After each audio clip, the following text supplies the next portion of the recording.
Hello, everyone. We are back with another episode on Little Women.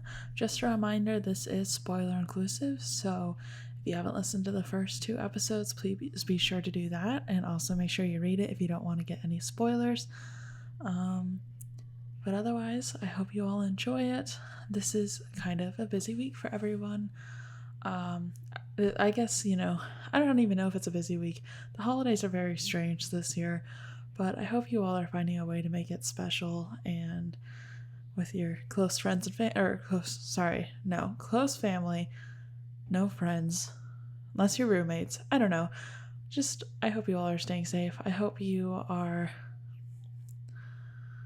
finding new traditions, having a good time. I don't know. I'm not the holiday specialist. I am just going to be with my family, hanging out, having a jolly old time. Anyways, whatever. Hope you guys are having a great holiday season. I hope you are finding a way to wrap up this year on a positive note. Um, you know, there's all that. So have a great holiday, whatever holiday you celebrate.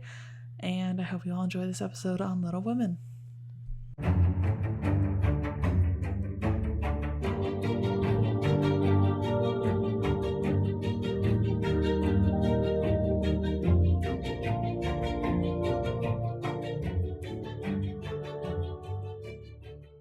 Hello, everyone. Welcome back to Barely Bookish. We are once again reading Little Women, and I am joined again by Kendra. Hi.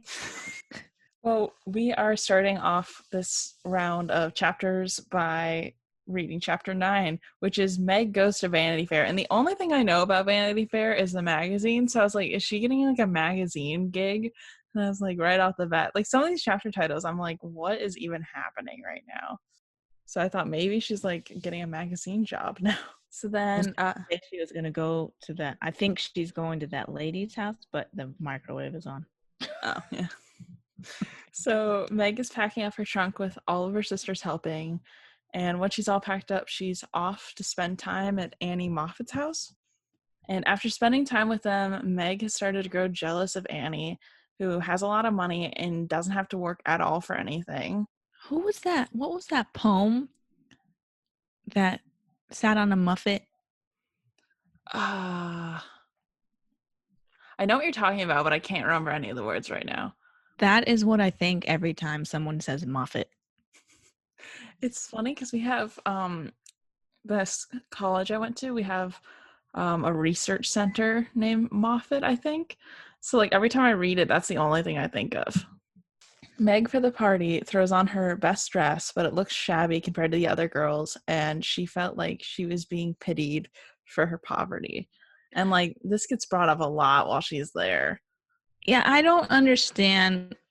Okay, so I get it that you want to go somewhere else and it's like basically you're spending the night over there for 2 weeks or whatever, a fortnight. But I don't know if I would want to do that.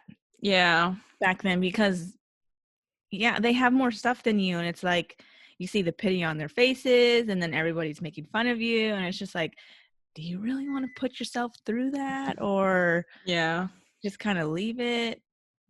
Yeah. And then they prettied her up, and they were still making fun of her. I know. And like my whole thing is like I know nowadays, like if, um like we say we were to go to our friend's house and most of the time like your friends would let you borrow clothes, but like that wasn't a thing back then. So it's like if you go over there and you're like, oh, it turns out like we're actually going somewhere nice and you only brought jeans, like my friends and I would like borrow each other's clothes so we all look nice. But I'm just that was not done at all, and like this entire scenario just made me sad. Yeah, because it's like, okay, they're making her feel included. Yay, they're gonna pretty her up. They did her hair, and then it's just like, oh, they're dressing up a cow, and you're like, come on now. I know it hurt me. It was just mean. Mm-hmm. I did like the fact that she, at the end, even though she knew everything that was going on, she Mm-hmm. did enjoy herself and was like, Yeah, okay, I'm just gonna drink. Yeah, big mood, big mood. I felt that.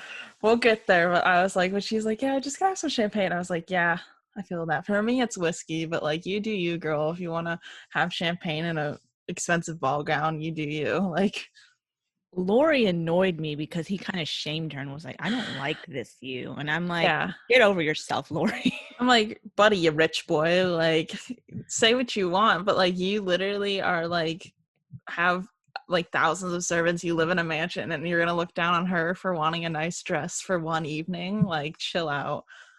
Yeah, I think he forgets that part that they don't enjoy these kinds of spoils. Mm-hmm. So for him to judge her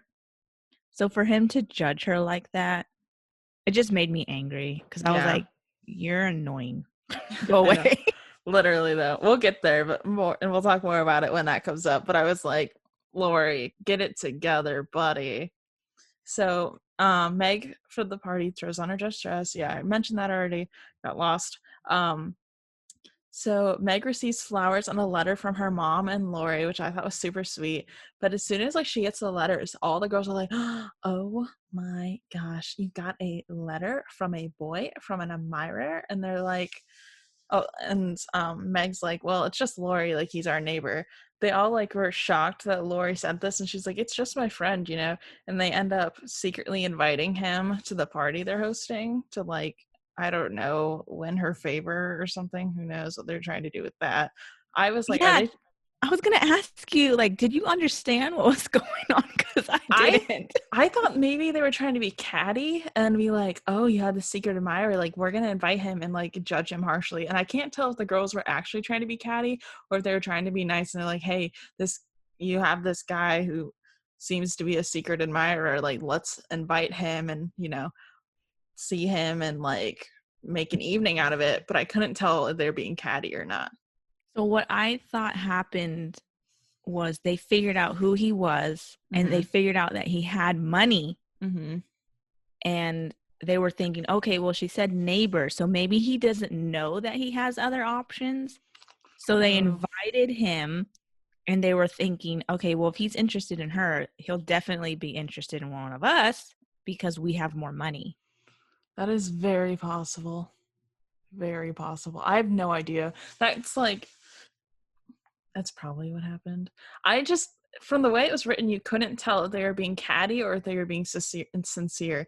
Like it seemed like the older sister was trying to be nice, but at the same time, they like looked down on her so badly. I can't tell. I don't know. Because some of this old writing, I'm like, it's kind of like poetry and you have to decipher. And I'm Hmm. like, please don't make me decipher. Just tell me what you want me to know. I know because it's like sometimes the author breaks the fourth wall and's like, oh, this is all the information you need to understand what's going on. And other times she holds things and keeps them from you. Like later in this book um, when Laurie gives a secret to Joe, she like keeps that information, the author, to herself. She doesn't tell the audience until like 2 chapters later. And I'm like, whoa, that's rude. Like, why would you keep that from us? We're there with them. You're telling me that I somehow don't get the information that the two of them get if I was right with them? I would get that information. Hand it over. She just keeps things to herself sometimes. I don't understand. So then Meg overhears people talking about her and Lawrence and about and they're trying to like figure out how to offer her a dress. And in this moment, like it's not very clear whether they're making fun of her or not, like at all. Like you really can't tell. I'm like, are we being rude? Are they actually trying to be nice? Like I could not tell. I couldn't tell either. I thought, okay, so if they were being nice, Mm-hmm. this is how I figure, like, this is how rich people are nice to me. So Mm-hmm. we invited this girl. We did not know that she was poor. She's not out yet. She doesn't have a lot of pretty dresses. So when she's walking around our plantation or whatever it is over there, Mm-hmm. she's making us look bad because she looks poor and she looks like a servant. Yeah. So we need to dress her up so she'll look nice and she'll enjoy it because she's poor. And that's the way that I looked at it. Yeah, actually that makes a lot of sense because they like make reference to her like showing her off and like making her like a doll kind of thing. They like say that quite a bit when the party actually happens. So it wouldn't surprise me if that was their motive. Is like she's making us look like poor, so we're gonna dress her up so no one can tell that she's poor. Like that would not surprise me. So everyone thinks that Laurie is Meg's lover, so they invite him to come on Thursday to the party. And this is where we find out that Meg is not out yet, so she's allowed to quote still be little, unquote. And which I don't really like that phrasing. So Belle, the older sister, offered to give Meg one of her old dresses that doesn't fit her well because they're trying to like figure out how to get her in a dress. And Meg, after overhearing the conversation, is like, oh, my dress did get, ruined at the last party we went to. Do you have any like hemming that I can do or something? Or string, I guess she asked for. And the sister's like, oh, you can borrow my dress if you really need one. And they're like, yes, so now I get to dress her up. And then like it's Thursday now, and they dress Meg up and they like do makeup to her for whatever reason, I guess, and do her hair. And like girls don't really wear makeup, so I was like confused why they put, because it sounded like they did her makeup, right? I don't, when Civil War. Okay, so they had like, I think they had like Rouge and stuff back Yeah. then, and probably lipstick, but I think the lipstick was poisonous.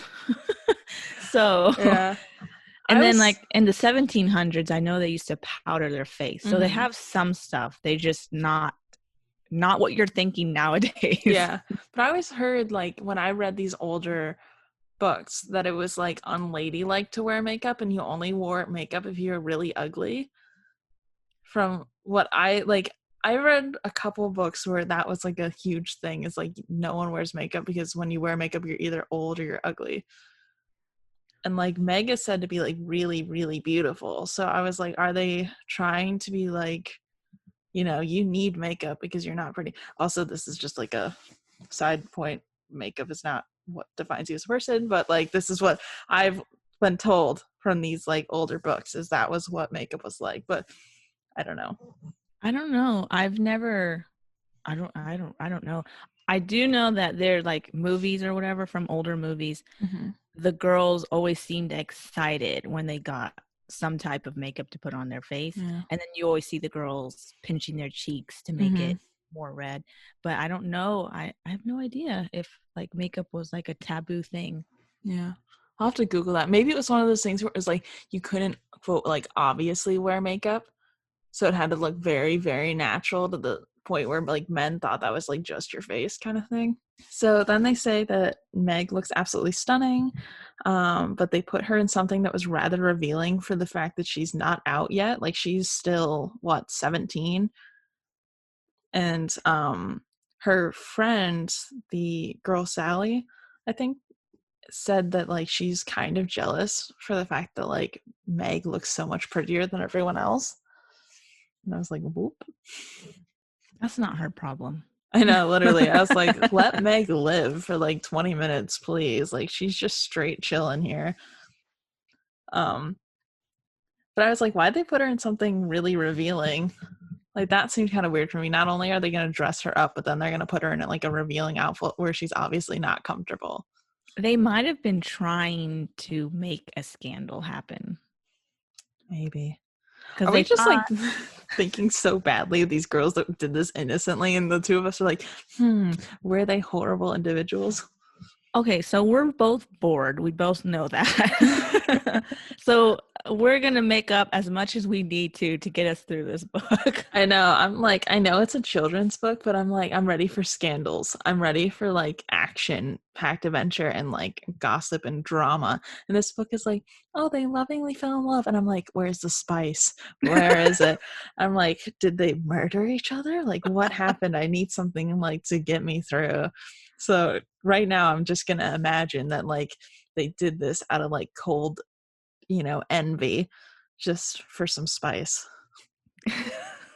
So then Laurie came and he looks at Meg and is like super surprised and disapproving, and Meg is like really salty about it, and she's starting to wish that she wore like her old dress that's like destroyed because it's been altered so much. And so then Meg approaches Laurie and asks if he likes the way she looks, and he says no, he doesn't like it, and he doesn't like fuss and feathers. And I was like, Laurie, like who are you saying that to right now? Like, I'm sorry you have millions of dollars to your name and she wanted to be pretty for an evening. Chill out, bruh. Like, dude, get it together. Don't be a dirtbag for no reason. Yeah, or maybe it was just the fact that he liked her the way she was and Mm-hmm. he didn't want to see her change like that. Because, I mean, he's been around rich people all the time, and it's very obvious whose company he chooses. Mm-hmm. He'd rather have the March's company than these people because they're who he hangs out with all the time. Yeah. So maybe he was worried that she was going to turn into one of them. I don't know. Yeah, I'm only defending him because we got to part 2 of the book and I'm starting to like Laurie. So I know. I like Laurie more and more, but at this point I was like, dude, like don't be a jerkwad for no reason. Yeah, I really did not like him after this. I was like, you know what? I don't like you anymore. You're out of the book. I didn't like hate him, but I was just like in this moment, I was like, I don't know if he's trying to prove a point by being like, hey, I think you're great as you are, or what. Like, I wasn't really sure what he's trying to do, but I did not like the way he phrased it. Yeah, it wasn't done well. He did apologize though. Later. Yeah. Like pretty quickly. It was like in a span of an hour, he's like, okay, sorry. My next note is literally that he apologizes and said he doesn't like the dress, but he thinks she's splendid and asks her to dance, which she ultimately agrees to. And Meg asks Laurie not to tell them about the dress, like her family about the dress, and that she'll do it when she gets home. And he's like, doesn't really want to agree to it, but he ultimately just agrees to it because he can tell that Meg will actually say to her family what happened. Oops. You know what else? Because I just read my notes. Mm-hmm. So what if this was the author's way of showing her how the real world works as opposed to in your comfy little house? Like, what if this whole book is about this is how you think the world works, but this is how it really works? Maybe, because I do feel like this book is essentially just a lot of lessons for children to understand, So it wouldn't surprise me. So, like a very, very subtle way of you think you're ready, but you're not. Yeah, because like basically she's saying like you think you're ready to come out. This is what the world's gonna do to you, you know? Like this is what it's like to start dating men is you're gonna be in revealing clothing, you're gonna be kind of uncomfortable. People are gonna dress you up and like look at you as an object instead of a person. Well, that still happens now. I know. I was just thinking that as I'm saying it. I'm like, well, now I'm sad. We talked about this with Pride and Prejudice, how we said something about how Collins, he wouldn't understand that no means no. I'm like, wow. Then my guest at the time was like, wow, nothing's changed. And I'm like, now I'm sad. I remember that part. Yeah. I was just like, okay, thanks. Now I'm going to go cry for 20 minutes. I'll be back. Yeah, don't mind me. I'm just hurting.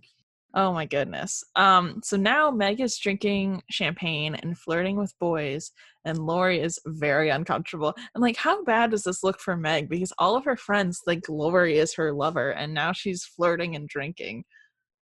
But like, also, I respect Meg for this. Like, you do you, girl. That's what they get. True. She told them many a times that he is just her friend.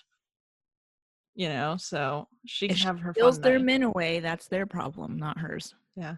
And like they never mention any of the girls flirting with Laurie though. When you think about it. Like Laurie literally sounds like he just stood off in a corner the entire time when he wasn't talking to Meg. Well, generally he is a shy person. Yeah. So, or maybe he's just already found the one. And Joe. I I really don't think that Joe is truly interested in men from what we can tell off the bat, but I do think that they would get married out of convenience 100%. Yeah, I don't get that vibe off of Joe either. Yeah. Like I think they would marry for friendship and tax benefits. tax benefits. Like, I think that, I don't know what Laurie, if he likes women or, what he's about, but I feel like he would casually marry Joe so that Joe can live out her old maid days and they can just be friends and have a good time together. Marry her so she can be happy and be left alone. Yeah, Basically. basically. That's what I'm figuring is going to happen. Like, I kind of hope they don't fall in love at the end of this just because I'm going to be a little bit annoyed that they're like, oh, the entire time she actually did love him. I'm going to be like, oh, no. No, Oh, she didn't. I hate movies like that. I I really do. know. Like it's annoying. I When hate you've when been you best friends for 20 years and you didn't know you were in love with each other. yeah, you knew. Like, there's some point in those 20 years. But I hate when they set up a character to be a queer character or a diverse character. And then at the end of it, they're like, she actually found a man that she was in love with. And now she has no other ambition. And you're like, what? I'm sorry. No, that's not how this works at all. Thanks, though, for your input, but I am not interested. You know what book that doesn't do that? Hmm. It's by Adrienne Young. Go on. Yeah, text it to me, or Instagram message it to me, DM it to me, because I I want that. I want enemies to lovers. I need some good, Oh, it good. has that too. Oh, I am already sold now. Thank you. The next day, Meg is super hungover, and then she ends up going home on Saturday, and they like spend the entire day being lazy Friday because she is really hungover. And I'm like, sis, when you drink that much champagne to the point where you're flirting with men that you never would have, you're gonna be hungover. That's just what happens. We've all been there. It's fine. You're fine. Those memes. What? Those memes. I know. She's just like, I'm 15 bottles of champagne in, and I don't know why I feel like I can't walk. So Meg gets home and finally confesses to her mother and Joe all the things that she did at the Moffat house, and also tells them about the gossip she overheard when they were like trying to get her into a different dress. And I guess they had like talked about Mrs. March having a plan for Meg, and Meg's like, I heard this, like, can you tell me what that means? Like, what kind of plan do you have for me? And Mrs. March says that the only plan for them is to marry people they love. And I was like, aw. That sickened me. No, I'm just joking. Yeah, you're like, cuteness? I can't, not in my household. You close the book, throw it, and you're like, okay, fine, I'll start reading again. Never mind. I just that's such a childish thing to say. Mm-hmm. Like I know people are listening to this and the younger generation is like, no, that is the best thing ever. But no, Yeah. once you get older, you cannot live off of love. You just Yeah. can't. Otherwise, you'll be living, on the street and you're homeless. Yeah. You can't. So you gotta So, like you gotta love the man, be or individual that you're marrying, but they've also got to be a good person and work and provide for themselves and other people around them. Like, you can't be the one working and doing everything because you will grow to resent them. There's no ifs, right. ands, or buts about that. You have to, I mean, the relationship does not work off of love. You have to work at it. It is Mhm. literally you're putting 100% of yourself into the relationship. I hate it when I see things that say, oh, the relationship needs to be 50-50. No, if you're doing 50% of the work and you're giving 50% of yourself, who are you giving that other 50% to? That's Yeah. what I would like to know. I know. I'm like, you have to not only build each other up, but like you are a unit now when you're in a relationship. And I like, while my boyfriend and I do things independently a lot of the time, we still stop to, before we do something, consider, oh, did they have plans? Like, did our partner have plans? Did they have things they wanted to do? Like, you still have to consider the other person even when you're trying to be, quote, like doing things separately. And I Yeah, think that's not like he something just people turned into understand. Dr. Phil. And this is Dr. Phil's segment with Rachel and Kendra. I almost said Laurie because I was like looking at my notes while I was and I was talking too fast. My brain's like, I'm okay with that as long as it's the Laurie part 2 and not the Laurie part 1. yeah. Part 2, I'm like, he's growing into a little man. I'm like, oh, buzz cut. I know when they talk about his buzz hair and they're like, but it's cute little mop. I'm like, ooh, buzzed hair. Like, what does that say about my type and my preference in men? I'm like, I like longer hair, but not like, I don't know how to explain it. I'm not even gonna try shoulder because length. Okay. because We'll it's just just like gonna be imagine and awkward. we'll like fill it in. It's fine. See, like I have a very specific preference. I like They're gonna imagine Fabio. Kendra's into guys like Fabio, and I'm like, you're like shoulder hair so that they kind of look like cool and mysterious, but like also like a proper businessman is what I'm going with. oh, you know what? Maybe I don't even know if this is. I should probably look it up. Maybe like that skater boy type hair. Like Yeah. it's not so long, but it's not short. Mm-hmm. Back to Little Women. So chapter 10, it's called The PC and the PO. And I was like, I have no idea what this means because all I could think was PO box and like PC computer. And I'm like, neither of those exist right now. Well, this was one title that did not tell us what was happening. I know, finally, because like so many of these chapter titles tell you exactly what's happening. And like, I have a lot to say. I know you don't follow me on TikTok, but I was reading this last night. And when we get to it, you know, what happens with Beth, I literally filmed a TikTok at 11:30 at night in my PJs. And I was like, y'all, if Beth dies, I'm done reading. Like, I'm not going to continue on. And then like 20 minutes later, like I added to the comment and I said, why is the next chapter called Amy's Will? I was like, what's going on? Like, why is everyone trying to dye their children? Oh my gosh. So each girl has a section of the garden to plant whatever they want in it. And I guess like everyone says that you can kind of tell who runs each thing because it's a very much a resemblance of them as a person.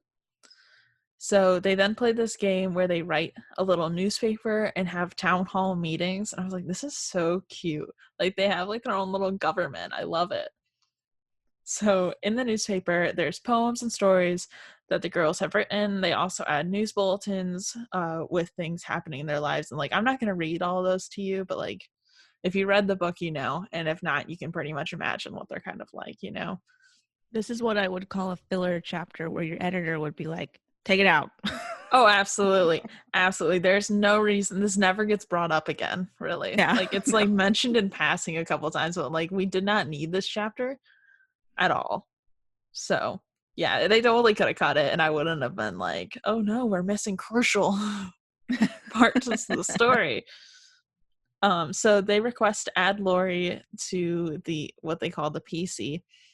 And immediately they're like, oh no, I don't know if I want to include him. And they end up agreeing and adding him is a good idea.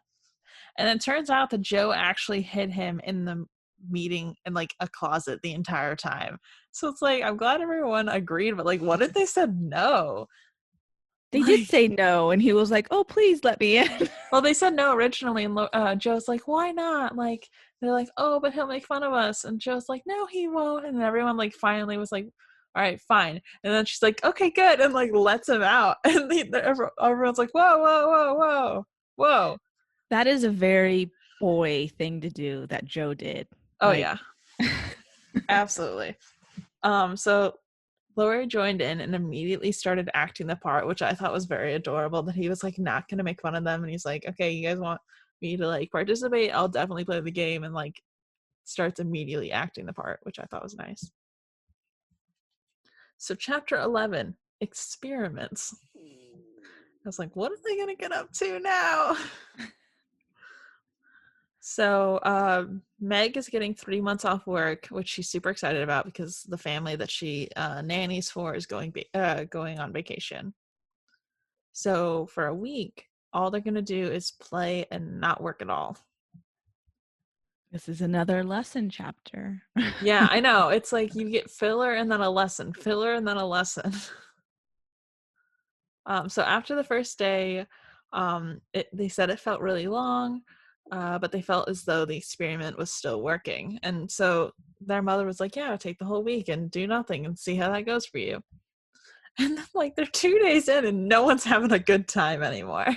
But they're trying to, like, still pretend to their mother that they're like, yeah, we're having a great time, not working at all.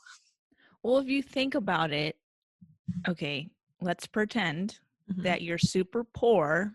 You don't have anything to do all day. Well, not anything, but like you don't have a job to go to. So you're sitting at home. What are you going to do? There's no TV, there's no radio. Yeah. Like, I don't think Jo would get bored this quickly, though. Like, 2 days in, she's still on her first book, you know? Like, you're telling me that Jo's not having a good time. Jo would be having a grand old time. The rest of the girls I could see being bored, though, because they're not as into reading as Jo would be. yeah, I guess Jo with all the reading, she'd probably get through the library real quick because I mean she's allowed to go into Laurie's house and borrow books. Yeah, but I don't see Jo getting bored nearly as quickly. Like, they said that they're all bored and they're like only a couple days into this. And I'm like, really? I don't think Jo would be bored yet. Okay, well, we'll find out, won't we? I know. I could see though, like Meg and the two younger girls who don't have anything to do being bored, because it's like, how many times can Beth go out into the garden and play with dolls? Like, not that many. Well, I mean, can the dolls play? Because they don't have any limbs. So. The fact that she like takes care of all these randomly decapitated dolls, I'm like, okay, Beth, are you okay? Like, do you need therapy? Do you need someone to talk to? You would think that maybe she had nursing Mm-hmm. in her future, but then she's so shy. Yeah. I don't know. Okay, whatever. I don't know, man. So, to rub this in further, on the last day of their experiment, sorry, Mrs. March gave Hannah a holiday, so the girls woke up and there was no fire, no breakfast, and their mother was still asleep. And everyone's like, oh no, oh no. So the girls started making breakfast and burned absolutely everything. They tried to make breakfast in bed for their mother, and they just completely destroyed it. It's like inedible, yeah. And no one's knows how to cook at all. I find that so strange, but maybe it's because all the rooms were separated back then. So they never saw Hannah cooking. They never saw their mother cleaning up. Like, Yeah. I just find that so odd because, No open floor plan. yeah, no one like sat me down in the kitchen and said, okay, this is how you cook. I just watched and then was like, okay, but what ingredients would you get? And then once you had the ingredient, I would go and cook it. Like, so I don't understand this concept of, I don't know how to fend for myself. Like, I don't get it. See, I was Because like it's a not like trial they and were, error kind of girl. yeah, it's not like they were rich. They had one servant. So you're telling me this entire time, your entire life, this one servant has been cooking and cleaning for you and you don't know how to do anything. That just doesn't make, except for sew. I guess like the girls kind of know how to clean though, but like, because like Jo does all the cleaning at Aunt March's, so I think they know how to clean, but I don't think they know how to cook anything except like finger sandwiches that you wouldn't have to cook probably. I just find it so odd, but then I don't know because I don't know how they did things back then. Yeah. Because I mean, the kitchen would be separated, so it just may be, oh, don't go in that room. Well, they also probably like had quote like a servant's kitchen situation. Oh yeah, that's true too. So they had a kitchen, and so how are they poor again? Like, I don't know if they're like low middle class or like what level of poor they are, to be honest. we're just making up stuff now. We don't know if they have a servant's kitchen or like if it's all separated. We just don't know. Because They actually had 6 servants. Just get wilder and wilder. but I'm really not sure. Like, I don't know how they couldn't, like, if you're like, okay, I don't know how to make a single thing, and apparently they can't follow a cookbook at all. Like, why wouldn't you just make finger food for dinner? Because otherwise you're gonna burn it all. Right? That makes more sense. Or like, what was finger food back then? Because I mean, now you can go buy lunch meat. Cucumber sandwiches. Here's mayo and cucumber. Figure it out. Like, Did they they had have to. mayo back then? I don't know. They had to bake the bread too. This is getting harder and harder. They had to bake the bread. They had to churn the butter. Like, Oh, I could not survive. I would have just never eaten. I would have died young, skinny, but I would be dead. So,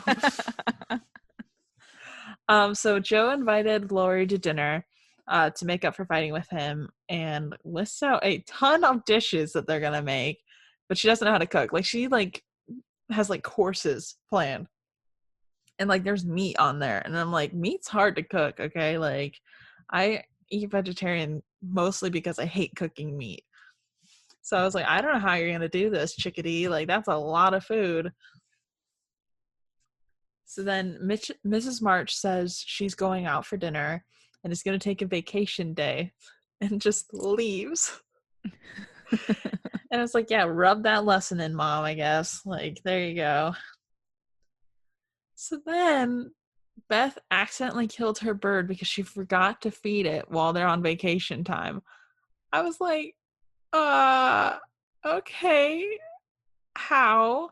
Like, that how was are. so random. I know. I was like, the author really needed to rub this lesson in further and be like, yeah, I don't know about that one. Like, it made me sad. It wasn't chirping or anything. Like, where did she keep it? In a closet under like a bunch of coats? I don't know. Or I don't know if it's like Hannah forgot to feed it that morning when she left and it died. Like, I don't know if they don't understand how starvation works, but it takes like more than an afternoon for a bird to die. Yeah, I just find that odd. That's odd too. Like, I'm finding everything odd with I this know. chapter.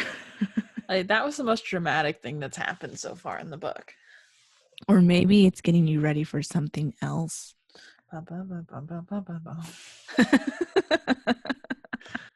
So someone named Miss Crocker also showed up and is coming to dinner, and I was like, who even is this? Like, we've never heard of this girl before. She shows up, she's like, feed me, and I'm like, whoa, whoa, whoa, chicken nugget, like, I don't know who you are, calm down.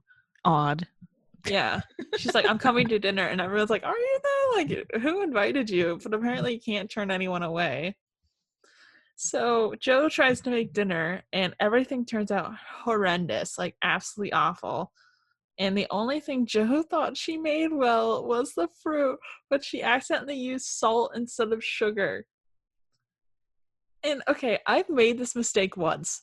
I accidentally put salt instead of Parmesan cheese on spaghetti. And let me tell you how I made this mistake. Because they are in the same cylinder type shape, and I had never gotten it for myself. I was always provided with the Parmesan cheese. So I saw a cylinder and I was like, that's it. That's the one. And I dumped it all over spaghetti. I was like 9. Okay. So it's just like, I'm just Okay. imagining this experience, my childhood trauma coming onto screen, basically, while I'm reading this book, is I just imagine this, what I like to call the spaghetti disaster, happening with this fruit, and it made me like, I felt so bad because I know exactly how that tastes, and I like gagged so bad. This is a story I don't think you needed, but I also so like, I just imagined that happening, and I was like, I know exactly what that tastes like, and that fruit is awful. So in Mexican culture, there's this thing called tajin. I don't know if Mhm. you've ever heard of it. And it is like So. a salt mixture of things that they Mhm. put on fruit and vegetables and like almost, I'm not gonna say almost anything, but I put it on almost anything. Yeah. And so I'm trying to wonder what, because it was strawberries, right? Mhm. I'm trying to wonder what strawberries and salt would taste like, and I'm wondering if tahini would taste good on strawberries right Is it the now. red stuff? Yeah, Is it red? Okay. it's like, I don't Do they know put it on if like street corn? yes. Okay, I know exactly what that tastes like then. I didn't know Oh that's no, what it's wait. called. Maybe that's chili. I don't know, but they might put it on street corn too, though. Mm-hmm. But I can't remember because I haven't had that in a very long time.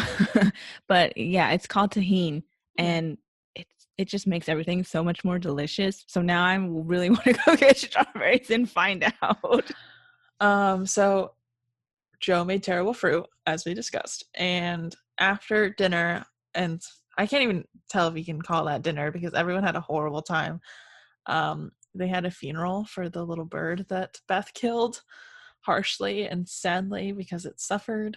Everyone feels like the experiment failed because, like, at the end of it, no one had a good time. You know, just, I guess you aren't allowed to relax. Um, So then Mrs. March said she did leave all day to teach them a lesson, and that's how that chapter ends. And I'm like, okay, I guess they're like, you need a good balance of work and play. Like, it's not a bad thing to take a week off of working. Like, you still have to do those small tasks, like take care of your animals, but like, you know, um, try to teach kids that, like, hey, yeah, you can't take a break for a week and enjoy relaxing is not a good thing. Like, what? All right, so that's all we have time for today. Thank you all so much for joining us. Kendra, where can all the people of the internet find you? You can find me on Instagram, what I'm there most of the time, and then Facebook and Pinterest, although I'm not there very often, and then Twitter, and it's all KE Radke Universe. And I will add that in the show notes. And where can they find your podcast?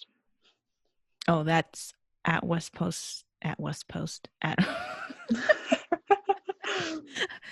They can find the podcast at West Coast Booksters. That's Instagram, and Twitter is WC Booksters, and on Pinterest, which is just kind of like a joke thing, it is, I believe, West Coast Booksters too. All right, perfect. And I will add all that to the show notes as well. But we will catch you in the next one. Bye.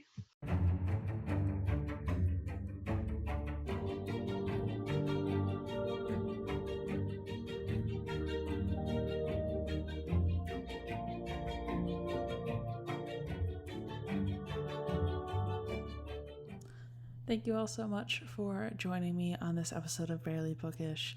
If you want to find me, I'm at Barely Bookish on everything. You can follow along with all the things I do. You can follow me on TikTok and watch more of my instant reactions to the books that I'm reading. I'm going to be reading Throne of Glass soon, and I've never read it before. And I'm planning on filming like live reactions because I don't really know that much about it. Because I try to avoid all my spoilers. So that should be a lot of fun. So if you want to join me for that, please do. It's going to be fun. We're also going to be starting back up the Barely Book Club again. So go to barelybookish.com/connect and you should be able to find the link for that. Or look in the description below. There's a link for that as well. And we're still picking books. So right now is the perfect time to join and suggest new books before we start reading the beginning of January. So yeah, please be sure to join us for that. Our logo is created by my little sister Sarah, and our theme song is by Raphael Crux from freepd.com. And I will catch you all in the next one. Bye!